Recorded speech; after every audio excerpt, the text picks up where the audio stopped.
Halo, Assalamualaikum warahmatullahi wabarakatuh. Kembali lagi di channel Blogpo. Terima kasih sobat sudah hadir di video ini. Bagaimana kabar sobat hari ini? Semoga sobat selalu ada dalam lindungan Allah, selalu disehatkan dan selalu diberi rezeki yang berkah berlimpah. Amin ya Allah ya Rabbal Alamin. Di video kali ini kita akan mengulas videonya Wamendikti Sains dan Teknologi, yaitu Profesor Stella Christy. Dia di YouTube Kemendiktinya membagikan pengalaman, mindset, strategi atau pola pikir untuk kuliah di luar negeri. Dan apa aja sih pola pikir, mindset yang diperlukan atau yang diperlukan untuk kuliah di luar negeri? Yuk, jangan di skip nontonnya supaya tidak kehilangan momen-momen penting dari Prof. Stella. Kita tonton ya.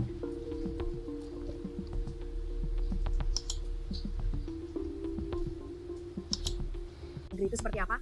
Hari ini akan sedikit lain karena inilah yang sungguh kita sungguh-sungguh memikirkan strategi. Jadi ini sungguh strateginya. Jadi bukan daftarnya bagaimana, bukan. Sungguh strateginya, oke? Slide saya berbahasa Inggris. Ini bukan soal-soal bahasa Inggris, tetapi karena kalian akan menulis dalam bahasa Inggris. Jadi kata-katanya yang kalian perlu tahu itu saya tuliskan dalam bahasa Inggris supaya itu sungguh bisa langsung nyambung dengan aplikasi kalian.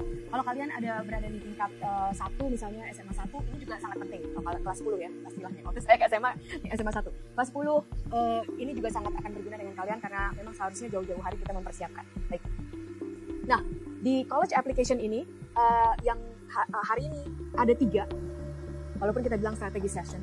Pertama adalah mindset. Sungguh harus punya mindset yang berbeda kalau kalian mau sukses untuk bisa masuk S1 di top perguruan tinggi di luar negeri. Yang kedua memang harus ada strateginya. Strategi itu benaran strategi ya. Seperti ada strategi perang, ada strategi, ada juga strategi untuk masuk kuliah. Ada strategi bisnis, ini juga ada strategi. Dan berhubungan dengan strategi harus punya perencanaan, harus punya planning. Oke. Saya akan banyak berbicara tentang mindsetnya. Nanti Kak Yanti akan menyambung antara dengan strategi dan planningnya. Tapi ini semua harus dimulai dengan mindset. Oke. Apa itu mindset yang harus kalian punya? Oke. Kenapa saya berbicara tentang aplikasi ke kuliah dan kenapa ada baiknya untuk kalian perhatikan? Oke. Pertama-tama saya mau menekankan bahwa suatu saat bertahun-tahun yang lalu saya adalah kalian. Jadi walaupun kelihatannya wah tidak gitu, banyak kalian kok bisa masuk Harvard, tapi dulu saya itu sama dengan kalian, tidak ada bedanya. Saya sering bilang saya pasti bukan orang nomor 30 paling pintar di Indonesia, nomor 50 juga saya rasa juga tidak ya. 100 juga saya nggak yakin bahwa orang nomor 100 paling pintar di Indonesia. Tetapi saya bisa masuk Harvard di undergraduate ya. Harvard undergraduate itu artinya Harvard S1. Dan terus terang saja S1 di Harvard itu sangat jarang sekali sampai sekarang pun. Waktu saya masuk ke Harvard S1 saya adalah satu-satunya orang Indonesia dari 1.600-an yang diterima di Harvard pada waktu tahun itu. Dan selama 4 tahun saya di Harvard itu juga sangat jarang sebenarnya orang Indonesia yang masuk ke Harvard S1. S2, S3 lebih banyak. Dan ini mungkin yang saya tekankan bukan sombong, tetapi kalian harus mengerti bahwa strategi untuk masuk S1 dan strategi aplikasi ke S2 dan S3 berbeda. Dan hari ini kita hanya membicarakan tentang S1. Jadi butiran yang ingin saya tekankan adalah kalau saya bisa, kalian juga pasti bisa. Sekali lagi ya, saya adalah kalian. Dan kalau saya bisa, kalian juga pasti bisa. Tetapi bisa bukan berarti akan. Can doesn't mean well. Okay? Jadi itu harus ada strateginya dan harus punya kemauan yang kuat. Oke, ini saya, ini foto kecil saya untuk beneran supaya share gitu loh. Saya waktu dulu ini saya dan ibu saya dia sama ya. Kalau saya tanya makan apa sih? Wah makannya sama nasi gitu. Sampai sekarang juga makannya nasi, nggak beda. Oke. Dan saya juga sekolah bukan di sekolah berbahasa Inggris. Dari TK sampai SMA kelas 1 saya bersekolah di Jakarta di Santa Ursula. Ini sekolah saya mirip-mirip dengan sekolah kalian mungkin. Dan paling ini terus saya saya juga tidak bisa bahasa Inggris. Saya mulai belajar bahasa Inggris waktu saya umur 12 tahun. Jadi kembali lagi, saya juga dengan lingkungan yang mungkin tidak 100% sama, tetapi tidak terlalu berbeda juga dengan kebanyakan dari kalian yang menonton hari ini. Jadi sungguh, kalau saya bisa, kalian pun bisa, tapi dengan harus berprestasi. Nah, dari situ saya mendapat beasiswa. Ini semuanya mendapat beasiswa. Saya mendapat beasiswa O-level di Singapura, dan terus terang saja waktu itu adalah pertama kali saya belajar bahasa Inggris. Waktu dikirim ke Singapura. Maksudnya saya belajar bahasa Inggris sejak SMP kelas 1, cuman tidak fasih, dan setelah di Singapura baru. Lalu saya juga beruntung saya mendapatkan beasiswa lainnya di kelas 11-12 di Sekolah International Baccalaureate di Norwegia. Nah, saya menceritakan ini juga ada sesuatu yang penting. Salah satu kenapa saya bisa diterima di Harvard University itu adalah karena Harvard University mengenal SMA saya menggunakan International Baccalaureate. Kemudian juga saya sekalian berita sangat baik. Subianto sudah mencanangkan salah satu dari program utamanya adalah membangun SMA unggul di seluruh pelosok Indonesia, di mana beliau akan memberikan kesempatan kepada anak-anak dari berbagai latar belakang,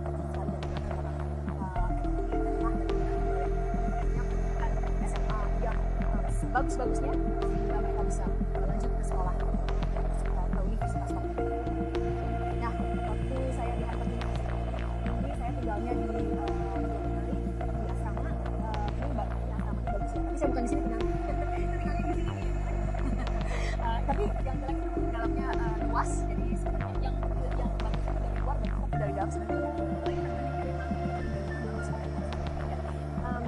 saya sebagai seorang yang mendapatkan beasiswa. Saya mau beasiswa itu kalau di luar negeri di Harvard pertama itu adalah sebenarnya beasiswa itu adalah financial aid. Jadi apa itu financial aid? Financial bantuan uang, bantuan dana. Dan karena mereka melihat bahwa keadaan saya tidak mampu untuk menghalalkan saya membayar uang sekolah, uang kuliah, mereka memberikan uang kuliah. Jadi beasiswa bukan saja bukan melulu terhadap prestasi, tetapi terhadap latar belakang ekonomi saya. Tentu saja harus punya prestasi sehingga bisa diterima. Tapi setelah diterima, Harvard University memberikan bantuan dana sehingga saya bisa bersekolah di situ, walaupun orang tua saya tidak mampu menyalurkan saya di situ. Dan ini juga sangat penting waktu saya di Harvard University untuk menyemangatkan kalian semua. Saya bekerja. Kenapa? Karena yang diberikan oleh Harvard University itu hanyalah bahasa Inggrisnya tuition and board. Jadi uang kuliah dan juga uang kuliah itu dibayarkan, dan juga tempat tinggalnya, nanti akomodasinya dan juga makannya. Tetapi kalau misalnya mau jalan-jalan, mau pergi nonton ke bioskop atau sebagainya, misalnya tidak ada uang dari situ, tidak ada tunjangan yang lain. Jadi saya harus bekerja. Jadi sungguhlah saya bekerja. Saya sudah bekerja berbagai macam. Saya bekerja sebagai pembersih toilet, sungguhan pembersih toilet di Harvard. Saya juga bekerja di dapur, bantu-bantu tukang masak. Masaknya nggak bisa terlalu tinggi. Bantu-bantu, potong-potong, cuci piring. Ya. Itu saya juga bekerja sebagai itu. Dan juga saya bekerja di AV. Waktu zaman itu harus menyiapkan presentasi ini pakai kabel dan sebagainya. Itu saya juga kerja begitu. Dan juga kerja di perpustakaan. Itu yang paling enak. Tapi dapat kerja perpustakaan susah. Jadi tahun terakhir baru saya dapat kerja di perpustakaan. Poin saya, kalau kita mau kita pasti ada cara. Jadi jangan berprasangka bahwa kalau kalian dari keluarga yang tidak mampu tidak akan bisa sekolah setinggi-tingginya. Ada jalan, tentu saja ada banyak perhitungan, tapi kita harus berusaha semampu-mampunya. Dan setelah kita mendapatkan itu pun jangan pernah berpikir kalau waktunya harus selesai. Justru kita bekerja itu membantu saya mengatur waktu saya, sehingga saya walaupun bekerja tapi saya juga harus mengatur waktu belajar, dan juga saya lulus malu-malu dengan magna cum laude with a high honor. Dan itu semua saya lakukan 4 tahun saya di Harvard. Saya selalu kerja, tidak pernah ada berhenti. Saya kerja sampingan sebagai pembersih toilet, dapur dan sebagainya. Oke. Saya juga setelah itu saya juga mau kasih tahu kalian kembali, poinnya adalah sama, bahwa setiap orang itu mampu dan punya kesempatan. Kalian itu mampu dan punya kesempatan untuk bisa sekolah kuliah sebelum tadi dari anak saya. Sekarang saya akan balik dari sisi karena saya sudah mengajar di berbagai macam perguruan tinggi. Saya sudah mengajar di perguruan tinggi macam-macam di Amerika Serikat dan juga di Tiongkok. Pertama, saya sudah mengajar sebagai PhD student. Jadi waktu saya PhD student, saya juga mengajar di Northwest. Lalu saya juga sudah mengajar di Kanada, di University of British Columbia sebagai postdoctoral. Saya juga mengajar di University of Michigan. Dan saya juga mengajar sebagai tenured associate professor di Swarthmore. Swarthmore adalah universitas liberal arts college di US, ranking 3. Lalu saya juga sudah mengajar sebagai profesor di Tsinghua University yang Asia 15 di seluruh dunia. Tujuan saya membuat ini bukan saya kasih seperti saya ke kalian, tapi saya kasih ke kalian bahwa saya sangat berpengalaman menghadapi dan mengambil dan sangat dikenal dengan berbagai ragam dan macam mahasiswa-mahasiswa di perguruan tinggi top. Ini semua perguruan tinggi sangat top ya. Northwestern, UBC, Swarthmore, Tsinghua, dan saya juga sudah di Harvard. Dan saya juga, saya lupa taruh di sini, saya juga di Stanford 1 tahun. Dan saya jadi sudah bertemu, mengenal berbagai ragam mahasiswa. Kenapa saya ceritakan ini ke kalian?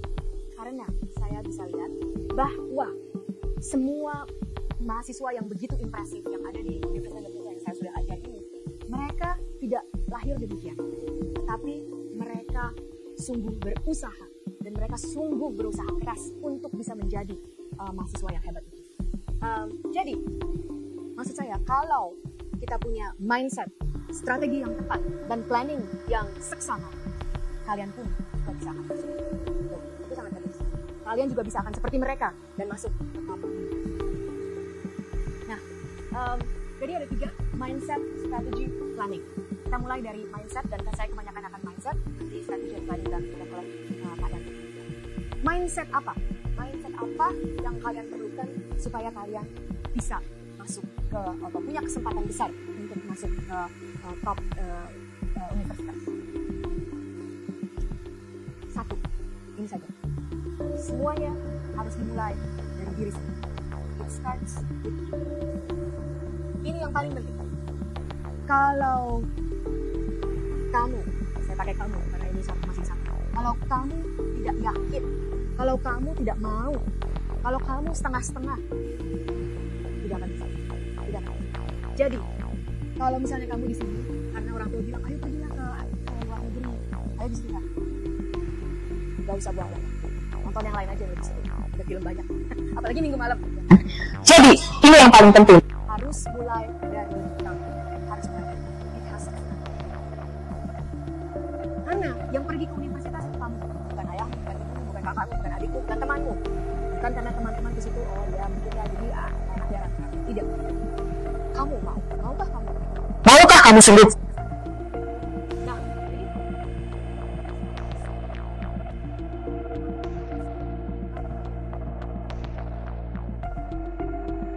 tentu saja saya selalu bilang saya sangat beruntung, itu betul sekali.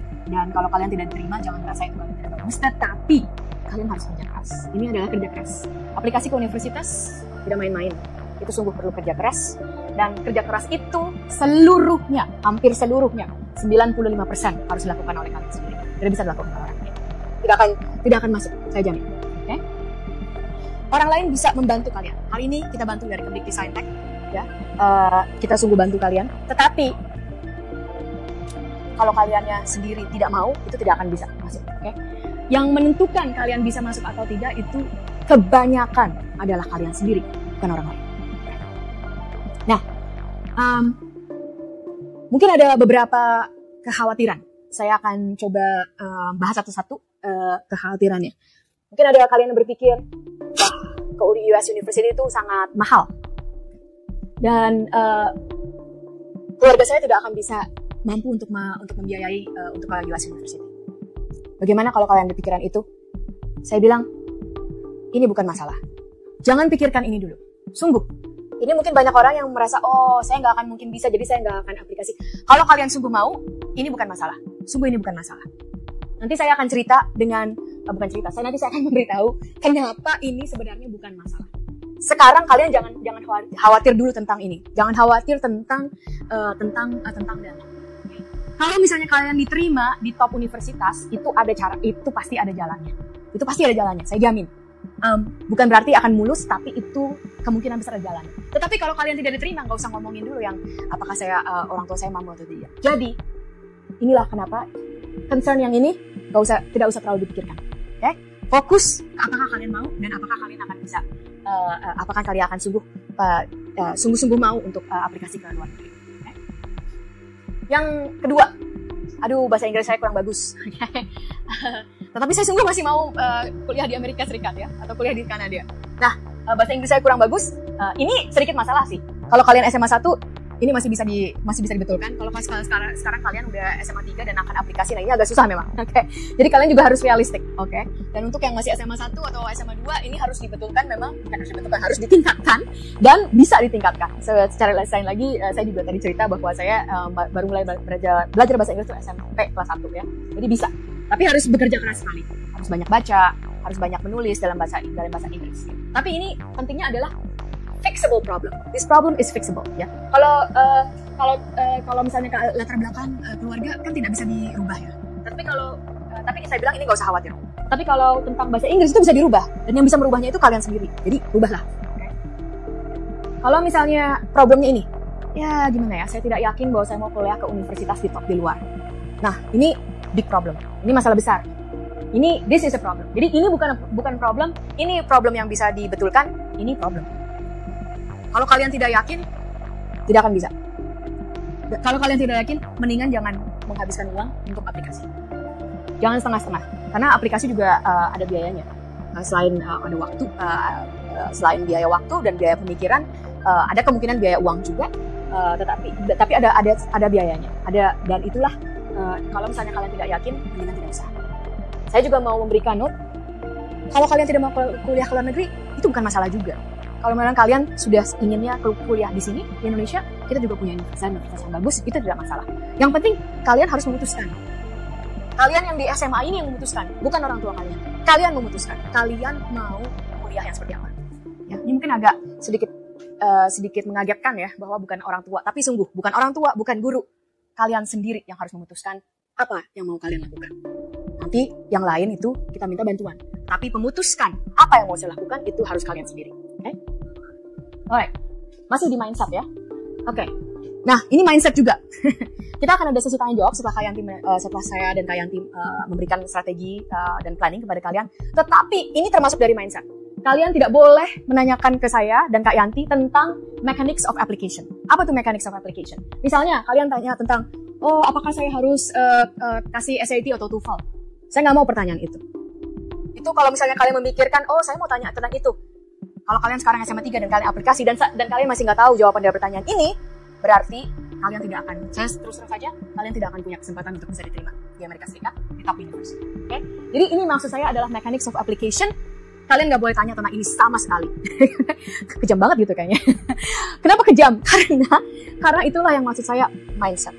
Kenapa saya nggak mau kalian tanya tentang itu? Karena itu semuanya bisa ditemukan di internet. Waktu saya, untuk kalian sangat gampang. Beberapa klik pun juga kalian sudah tahu. Masing-masing setiap universitas itu sudah pasang secara jelas apa syarat-syaratnya. Jadi sama sekali tidak boleh menanyakan syarat-syarat.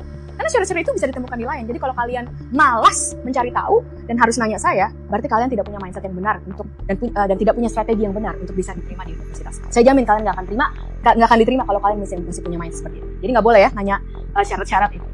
Ya, karena top colleges seperti Harvard tidak akan mau menerima murid-murid yang menanyakan tanpa sendiri harus melihat dan mencari. Jadi kalian harus mencari sendiri dulu sebanyak-banyaknya, baru bisa. Baru kalau misalnya tidak ketemu itu baru ditanya. Oke? Tetapi ada pertanyaan-pertanyaan yang bisa kalian tanyakan. Misalnya, kalau kalian menanya, on what basis should I choose the teachers to write my letters of recommendation? Siapa guru yang harus menulis rekomendasi untuk saya? Karena jawaban dari pertanyaan itu sulit didapatkan dari syarat-syarat mekanisme aplikasi. Oke? Mudah-mudahan bisa dimengerti. Jadi kalau yang bisa dilihat di internet dan ada jawabannya di internet, mohon jangan ditanyakan ke saya syarat-syarat ya. Tapi kalau ada tentang strategi yang sungguh tidak sulit dijawab di internet, atau kalian tidak yakin bahwa jawaban itu adalah jawaban yang benar karena itu mengenai strategi, silakan kita bahas. Okay. Ini suatu cerita, ada anak teman saya. Waktu itu saya malam-malam kebetulan di situ, terus anaknya berdoa. Gini berdoanya, Tuhan, semoga suatu saat saya bisa ke Singapura untuk ke Disneyland, amin. Waktu itu anak berdoa. Terus saya tanya, Mel, kamu memang kamu berdoa ini hari ini aja supaya didengarkan? Oh enggak tante, saya tiap malam berdoa ini. Wow, kenapa kamu tiap malam berdoa seperti itu? Ya supaya orang tua saya tahu bahwa yang satu-satunya saya mau itu adalah pergi ke Disneyland. Oke, jadi dia tiap malam dia berdoanya sama, berdoanya juga keras-keras supaya didengarkan oleh orang tuanya. Jadi apa yang terjadi? Nah, si anak itu punya kemauan. Itu kalian harus punya kemauan, mindset. Dan dia juga punya strategi. Strateginya itu tiap malam dia berdoanya sama supaya orang tuanya tahu, saya tuh sungguh-sungguh ingin ke Disneyland. Oke? Nah, itu cerita, tapi ini sungguh ada apa? Sungguh ada aplikasinya terhadap kita yang mau kuliah, mau aplikasi daftar ke kuliah. Kita juga selain punya kemauan, selain punya niat yang sungguh-sungguh sangat kuat, kita harus punya strategi. Oke? Strateginya dia berdoa dengan keras setiap malam. Itu adalah strategi seorang anak yang walaupun dia tidak pikirkan panjang-panjang, tapi itu strateginya berhasil juga. Karena tiap malam dengerin begitu, orang tuanya kasihan juga gitu sama anaknya. Oke? Dan sungguh akhirnya dia pergi juga, jadi pergi dia ke Disneyland ke Singapura. Oke. Nah, strategi itu tentu saja harus bersama dengan planning. Oke, kita sekarang masuk tadi dari mindset. It has to start with you. Now, strategy and planning. Nah, biasanya kalau kalian daftar ke kuliah yang kalian dengarkan dari college counselor atau dari mungkin kalian pernah ke biro-biro agensi itulah, inilah syarat-syaratnya, inilah syarat-syaratnya. Kita tidak usah ngomongin itu. Untuk kalian bisa diterima di universitas yang top, kalian harus tahu universitas itu maunya murid yang seperti apa. Pernahkah kalian tanyakan itu? Kalau kalian tidak pernah tanyakan itu, berarti strategi kalian salah. Kenapa kita harus menanyakan itu? Ya jelas saja, yang akan menerima itu adalah universitasnya. Kayak kalian cuma memikirkan, saya harus bagus. Tapi kalian tidak pernah memikirkan, bagus itu menurut Harvard, menurut Stanford, menurut Swarthmore, itu apa? Ya kan? Mungkin dari pikiran kalian, bagus itu saya ranking 1 di sekolah saya. Oke. Tetapi si Harvard lihat, ranking 1 di sekolah kamu, saya nggak pernah dengar sekolah kamu. Terus jadi gimana saya lihatnya dengan yang lain? Atau kamu ranking 1 tapi sebenarnya apalagi sih yang kamu bisa bawa? Nah, itulah sangat penting. Jadi kalian juga tidak boleh cuma dari satu sisi. Bahkan yang harus kalian pikirkan itu si universitas maunya murid yang seperti apa. Okay? So, what do top colleges want? Nah, itu sobat.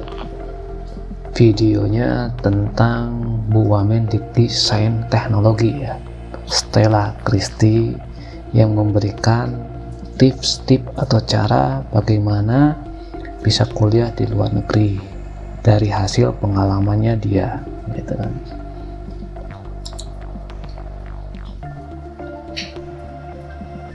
Jadi yang diperlukan untuk mendaftar di perguruan tinggi itu pentingnya pola pikir yang tepat, strategi dan perencanaan. Pola pikir dan strategi perencanaan ini dibahas dengan detail, dan bahkan di video ini